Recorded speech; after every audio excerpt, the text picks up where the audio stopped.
Hey there. Ritual here to give a big shout out to you for making it through the hectic holiday season. The magic of those family moments, that was you. And now there's new milestones to prep for in 2025. This new year, check clean, quality pregnancy nutrient support off your to-do list with Ritual. We've done the research to create science-backed pregnancy support like our prenatal multivitamin, natal choline, and fertility support, all designed to be taken alongside each other. But don't just take our word for it. They're also third-party tested for microbes and heavy metals and Clean Label Project certified. So whether you're trying, thinking about trying, or already there, we don't have to tell you that prioritizing yourself can be the hardest part. That's why we're helping you get started today with 30% off a 3-month supply for a limited time at ritual.com/podcast. These statements have not been evaluated by the Food and Drug Administration. This product is not intended to diagnose, treat, cure, or prevent any disease. Okay, let's unpack this one. Chuck Woolery died at 83. Yeah. You know, you think Chuck Woolery, and you think game shows. Oh, yeah. But there's more. Oh, there's way more. There's a lot more to this guy. Absolutely. So we've got a stack of stuff here we're looking at. We've got Entertainment Weekly, IMDb, his Wikipedia page, some AP News coverage. Even the New York Post chimed in on this one. So we are going to dive deep into the life of Chuck Woolery. Let's do it. And figure out what made this guy tick. Because, you know, there's some stuff in here that's pretty surprising. Yeah. When you think about, like, the game show host. Yeah. And then where he ended up. It's a journey. It's a journey for sure. Yeah. I mean, he sort of represents different slices of American culture, like over the last 50, 60 years. And he seemed to kind of always have a knack for tapping into whatever the zeitgeist was at the moment, you know, whether it was music or television or even his political commentary later. Yeah, so he was born in Kentucky in 1941, and music was like his thing. Yeah, right out the gate. I mean, he served in the Navy, he works a regular job, and then forms a psychedelic pop duo. Wait, what? Called the Avant-Garde. Really?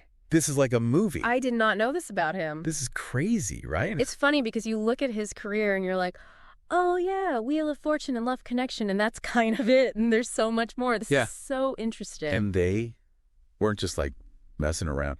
They had a top 40 hit in 1968. Wow. With a song called Naturally Stoned. No way. I am not kidding. Chuck Woolery singing about being naturally stoned. That is amazing. Wow. We got to hear this. Let's hear it. Okay. That is a vibe. That's something else. It's something else. And that was the 60s. So he's riding that psychedelic wave and then goes on to release solo country records.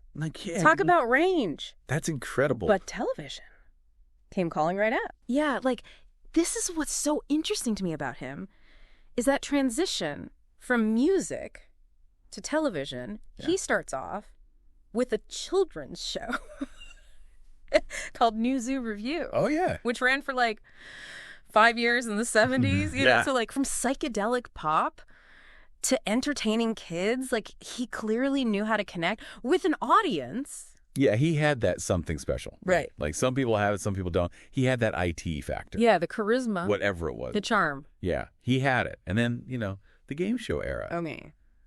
Wheel of Fortune in 1975, the original host, like... Hard to imagine anybody else doing. Those early Wheel of Fortune intros. Right. It wouldn't be the same without him. Yep.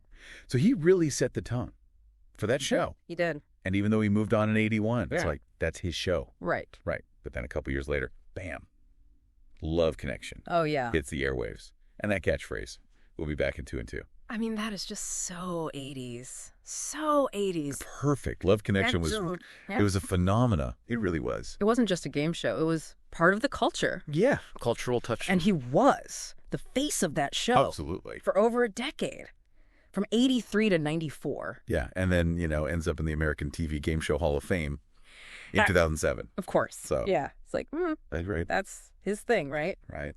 But then, later in life, he gets a little more outspoken about his conservative politics. That's a bit of a turn, right? It's kind of a different direction from like the lighthearted, you know, fun and games. Yeah. He co-hosted a podcast called Blunt Force Truth.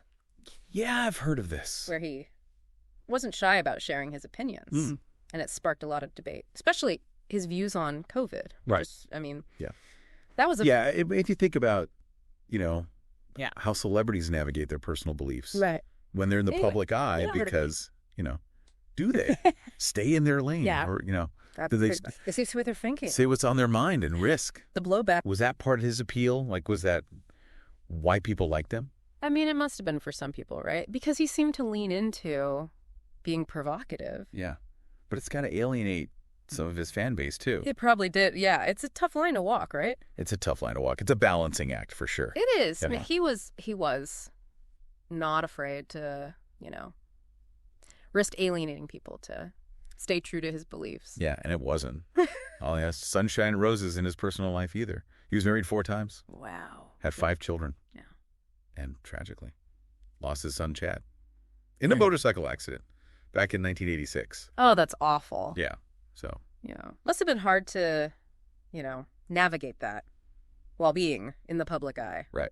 Yeah. So continued to connect with his audience, never shying away from expressing himself. Right. Talented entertainer, bold commentator, a man who clearly lived life on his own terms. Yeah, you got that sense from him. He did things his way. Yeah. So what does this all mean? Chuck Woolery, more than game show host, musician, entertainer, commentator, a guy who was constantly reinventing himself. Yeah, I mean, he never wanted to be put in a box. Yeah, and he challenged us to see beyond the surface, right? He did. Yeah. He reminds us that people are complex. Yeah. And there's always more to the story than what we see. Right. And that's a great takeaway for all of us. Yeah. Think about favorite celebrities. What's underneath that public persona? What don't we know? What might surprise you? If you dug a little deeper. Yeah. Good question. Today is your lucky day. Today is the day that our $3 website works for you, paying you directly to your PayPal daily. Imagine $3 ongoing continuous payments to your PayPal account. Imagine falling asleep and waking up to $300 in your PayPal account. How would this make you feel? How could this help you? What bills could you pay? What kind of fun could you have? What does that retirement look like now? All for a one-time payment of $3. This website is DFY done for you, fully built and completely hosted, and never stops collecting payments for you. You have spent $3 on coffee on a regular, but that coffee won't help you create multiple streams of income. Click the link below.